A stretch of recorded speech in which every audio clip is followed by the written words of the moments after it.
One more time. One more time. One more time.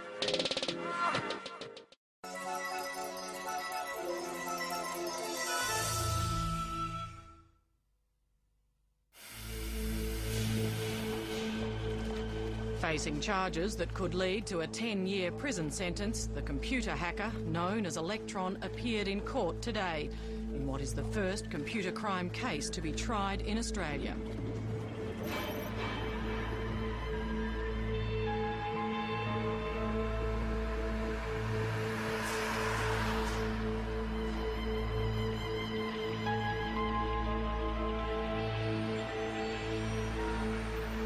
Tell me, in your own words, what fascination do you have with accessing computers overseas? It's not for any kind of personal gain or anything. It's just the kick of getting into a system.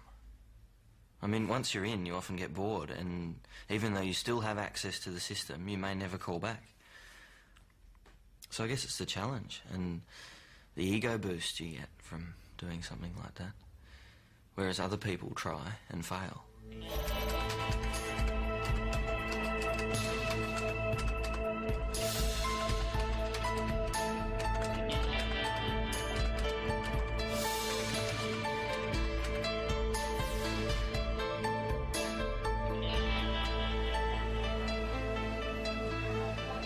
In the late 1980s, before there was public access to the internet, I was a computer hacker, and I was part of a hacking group known as The Realm.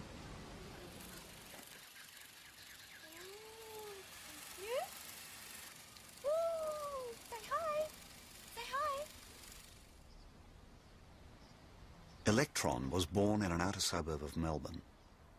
His father was a music teacher, and his mother worked in a university. Mum was involved in computers, and I often wondered afterwards if that had anything to do with pushing me in that direction.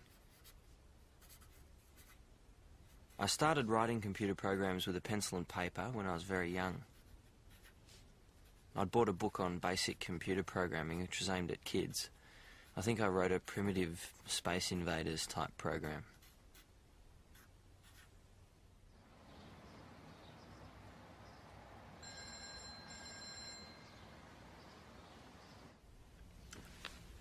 Right. My mother was very sick during this period. What time was that? And I remember the phone ringing, and while I couldn't hear the other end of the conversation, it was obvious that my mother had passed away.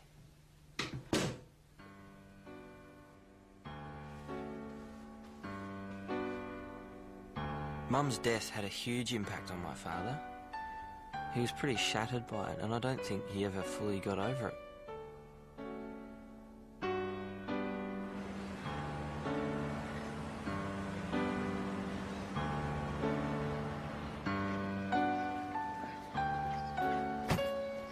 The school where my father was teaching music was reasonably progressive as far as getting computers into education went.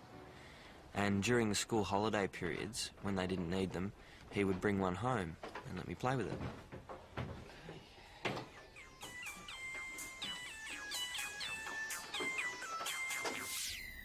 Wanting to know more about this world he had discovered, Electron bought his own computer when he was 16. At the same time, he read an article about how computer hackers had caused satellites to be moved in space. That motivated my wanting to get a modem. It was a 300 baud, and it was $90 at the time.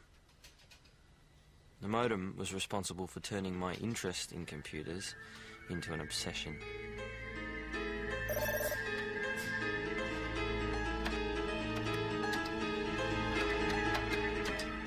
Using his modem, Electron could now connect to a world he'd only read about. He soon discovered that Melbourne was the capital of this international electronic community. It's hard to say exactly why hacking was centered in Melbourne in the 1980s, but I think some factors were the weather. You had a kind of backyard tinkerers culture.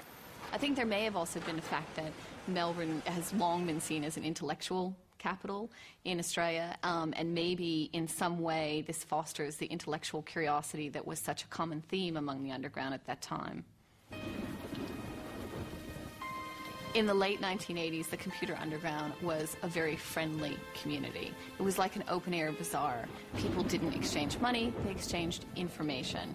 It was in many ways quite an innocent place where people would use handles instead of their real names to communicate online. They would take on a handle like Force that would imply they were powerful in some way, or Electron, slipping under the net, or Phoenix. They could excel within this community through technical prowess and receive accolades from their peers that they weren't getting elsewhere in their lives.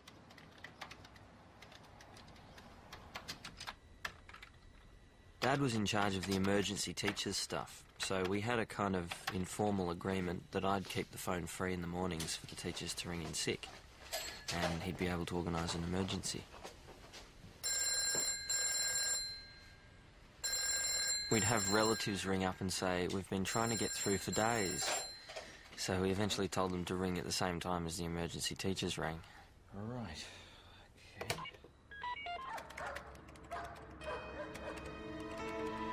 I was spending 18 hours a day, sometimes more, breaking into computers. All day, or as it normally was, all night. And it didn't make my father very happy when the phone bills came in. Right, so who's going to pay for this? Just leave me alone. My confiscated? In the context of having quite a few arguments in the family situation, the keyboard and the screen don't argue. They do what you tell them to do. There were people who had difficulty and would be more comfortable in front of a keyboard than they would be in a social setting. You know, it's difficult for teenage boys anyway for all kinds of social reasons, and so the emergence of computing, which was this sort of supremely asocial world, was very comfortable for them. Before the movie War Games, hackers had been people who were around institutions like Stanford and MIT and were obsessed with big machines. It had nothing to do with breaking into computers. After the movie War Games, the term hacker came in the popular mind to be a teenage kid who spent his time breaking into computers. So it changed the meaning of the term hacker forever. I think War Games also created something of a model of behavior for kids who saw it as being cool to travel in these networks. War Games had a major impression on the psyche of the whole underground. It was the whole cloak and dagger thing, that there were security agencies and that type of thing involved.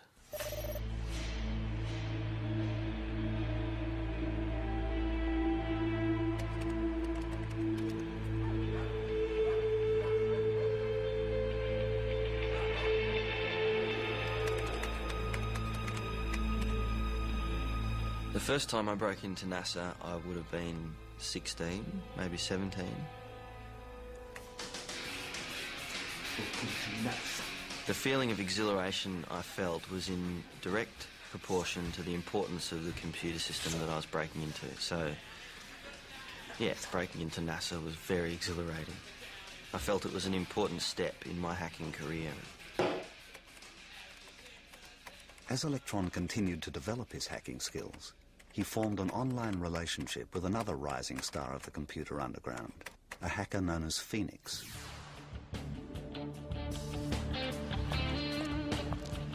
When I first knew of Phoenix, he was a user of telephone calling cards, which allowed him to make free international calls. But the fact that he seemed to have a constant supply of these cards made him quite popular, because he was able to download lots of pirated software from the US and to access all of their hacking sites. It was a relationship of convenience, really. Phoenix was just far too brash, and that brashness rubbed me up the wrong way. There were things that Phoenix wouldn't have got from me if I'd had the same modem speed that he did.